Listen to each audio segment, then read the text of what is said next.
Nombreux sont les jeunes à qui les parents donnent un fonds géré sous forme d'argent de poche. Même si le montant de l'argent de poche qu'ils reçoivent varie d'un enfant à un autre, l'initiative, elle, présente de nombreux avantages selon les jeunes. On me donne l'argent de poche. Combien? Au moins 500 dans la semaine. C'est une bonne chose, ça permet de faire mes petits trucs sur le lycée. Si elle fait, je peux prendre aussi pour manger. Le reste, je peux garder pour la semaine à venir. C'est important parce que si les filles comme moi n'ont pas d'argent de poche, ça peut les emmener à la prostitution parce qu'elles seront en manque. Bon, chaque fin du mois, je reçois 30 000 francs. Parfois, comme on a des fascicules, ça me permet aussi de tirer un peu mes fascicules. Mais tous les enfants n'ont pas la chance d'avoir de l'argent de poche pour une raison ou une autre.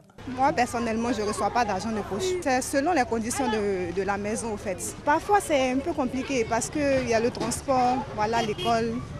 Voilà, et puis, arriver à l'école, il y a certains trucs comme, par exemple, vous pouvez faire les photocopies, vous devez participer à certaines cotisations inattendues, tout ça. Donc, c'est un peu difficile. Faut-il donner l'argent de poche aux enfants? La question divise les parents. Je préfère donner l'argent de poche par jour. Pas deux fois, quand tu vas donner tout en même temps, deux fois la personne peut tout gaspiller et puis la personne a venir dire que l'argent là ça a marqué. À cette ère-là, il faut vraiment donner de l'argent aux enfants. À notre temps, on n'avait pas besoin de ça. Parce qu'aujourd'hui, c'est une nécessité pour les enfants. Quand tu lui donnes, mais il faut lui dire comment il faut gérer. Tous les enfants ont besoin d'argent. Et quand tu ne donnes pas, c'est pour aller voler. Vous voyez, c'est pour aller voler. Alors il faut éviter ça. La position des promoteurs de la semaine de l'argent est claire. Il ne faut pas seulement donner de l'argent de poche aux enfants. Mieux, il faut leur donner une éducation financière. Lorsque vous donnez de l'argent chaque matin à votre enfant, en fait, vous lui dites indirectement, tiens, va dépenser. Et donc vous créez en lui, on va dire, la culture des dépenses. Il faut donc donner ses compétences, ses connaissances dès le jeune âge. Permettre à l'enfant effectivement d'acquérir, on va dire, une structuration solide, une amélioration de sa relation avec les questions d'argent très tôt. Connaître l'argent, grandir avec ses connaissances et compétences pour devenir plus tard, je vais dire, un consommateur financier avisé. Une problématique inscrite au menu de la Semaine mondiale de l'argent qui s'est ouverte ce mardi sur le thème « L'importance des questions d'argent » et qui vise entre autres à sensibiliser l'opinion publique sur la nécessité d'une éducation financière inclusive et équitable pour les personnes en situation de handicap.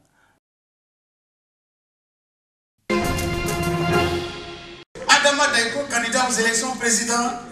Je me rends à Dakar en pleine conférence de presse. Moi, je suis journaliste sénégalais, je voudrais savoir c'est quoi la démocratie.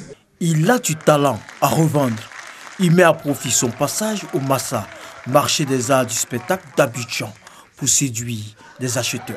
Habillé en tenue de la confrérie d'Ozo, chasseur traditionnel, l'humoriste Adama Daïko, à travers son spectacle intitulé Le Chef croque le sujet d'actualité politique. La politique, c'est comme une drogue. Ce n'est pas celui qui la consomme qui a les effets. Mais ce sont ceux qui entourent le consommateur qui prennent le pot cassé. Le langage des chiffres, les faits de société et bien d'autres sujets sont traités par le comédien avec délectation. Séri se rend à l'hôpital de Gagnon parce qu'il a appris que son frère Atea est dans le coma depuis 1 mois. C'est la solidarité. Et voilà Séri. Séri, à l'hôpital de Gagnon. Son frère Atea est couché là, en réanimation. Il regarde, il observe. Il dit à la vie là, c'est derrière. Type d'affidéra, il danse, il saute. Il danse ses zigribiti. C'est lui, il a couché là, même un crédit, il ne peut pas faire. Ah, du lui qui est au fur, on ne pressait pas pour m'aller, ça va cuire un jour. Tout ça, c'est pour se consoler. Présence scénique, aisance gestuelle, texte critique sont autant d'atouts appréciés par les spectateurs. J'ai passé tout le temps à rire. Le président Daïko, c'est une icône de l'humour en Côte d'Ivoire. Il décortique l'actualité politique véritablement avec minutie et vraiment beaucoup de tact. Il est fort. Pendant 1 heure, Adama Daïko tient le public en haleine. Il se produira pour la seconde fois avec le même spectacle ce mardi 13 mars à l'Institut français. Ah mais il semble que Niamey c'est loin, ah bon c'est loin. Il renverse la carte, il cherche.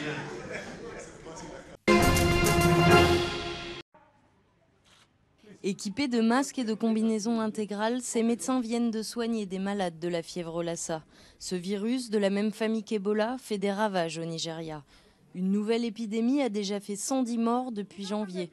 Dehors, les familles attendent avec angoisse. Wilson a perdu sa femme il y a quelques jours.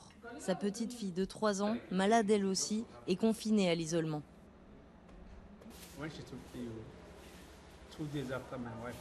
Quand ma femme est tombée malade, 2 jours après, on l'a enterrée. Parce qu'elle avait les mêmes symptômes que la fièvre de Lassa, mais nous ne le savions pas parce qu'elle était enceinte. Plus de 350 cas ont déjà été confirmés au Nigeria. Dans l'état d'Edo, au sud du pays, les patients affluent à l'hôpital d'Iroua. La fièvre hémorragique Lassa reste méconnue dans cette région pauvre et rurale, la plus touchée par l'épidémie.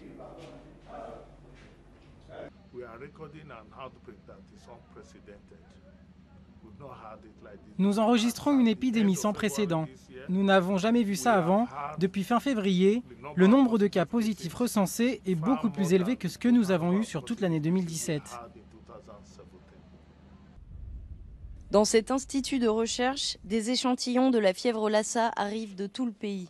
C'est le seul laboratoire au Nigeria à pouvoir diagnostiquer la maladie en 24 heures, avec des chercheurs venus du monde entier. Une équipe de l'OMS sensibilise le personnel médical et les familles pour éviter la propagation du virus. Étant donné la situation, nous allons à l'essentiel. Nous nous concentrons sur une bonne hygiène des mains, ce qui veut dire que l'on doit se laver les mains correctement en utilisant la bonne technique. La fièvre Lassa se transmet par les excréments des rongeurs et entre les hommes par les fluides corporels comme l'urine ou le sang. Mais les scientifiques étudient toujours les causes de cette épidémie et de sa propagation rapide.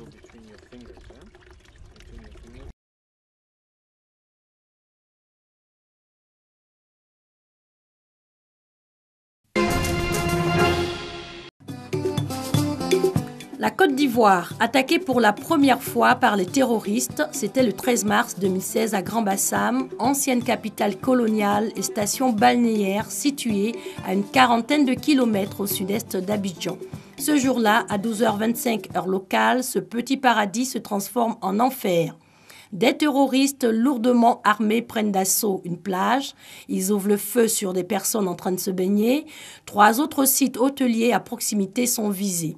45 minutes après le début de l'attaque, les forces spéciales ivoiriennes interviennent. L'affrontement est bref, 3 assaillants tués ainsi que 3 membres des forces spéciales. 3 jours après l'attaque, le corps d'une victime est retrouvé sur la plage. L'on enregistre officiellement 19 morts, dont 3 membres des forces spéciales ivoiriennes et 33 blessés. Un deuil national de 3 jours est décrété, de même que le renforcement de la sécurité et de la surveillance aux frontières. L'attentat est revendiqué par Al-Qaïda au Maghreb islamique, AQMI, en réponse à l'opération anti-djihadiste au Sahel menée par la France et ses alliés. La Côte d'Ivoire, alliée à la France par l'opération Licorne lancée en 2002. Il en reste en janvier 2015 550. Ces derniers sont affectés aux forces françaises réservoirs pour les opérations dans la région, en particulier Barkhane qui lutte contre le terrorisme. Elle participe aussi à la force de l'ONU au Mali. Grâce à la coopération entre les différents services de renseignement ouest-africains, mais aussi français, algériens et marocains, les enquêtes dans l'attaque de Grand-Bassam ont conduit à l'arrestation de 38 personnes en tout, dont 26 en Côte d'Ivoire, 6 au Burkina Faso, 4 au Mali et 2 au Sénégal. Le présumé cerveau de l'attaque, Mimi Ould Baba Ould Cheikh, est arrêté par les forces françaises de l'opération Barkhane dans le nord du Mali. Identifié comme le chauffeur et bras droit du cerveau de l'attaque, Kounta Dalla, lui-même visé par un avis de recherche des autorités ivoiriennes. Mimi Ould Baba Ould Cheikh aurait reconnu avoir supervisé l'attaque, organisé le transport des exécutants, le transport aérien des armes du Mali vers la Côte d'Ivoire et la mise en route des véhicules des présumés djihadistes. 2 militaires ivoiriens ont aussi été condamnés à 10 ans de prison par le tribunal militaire pour association de malfaiteurs et violation de consignes. Malgré ces avancées, 2 ans après l'attaque, un homme manque à l'appel. Son visage, capté par les vidéosurveillances de l'aéroport d'Abidjan, est présenté comme le suspect numéro 1 du premier attentat de l'histoire de la Côte d'Ivoire. Kunta Dalla n'a toujours pas été arrêté.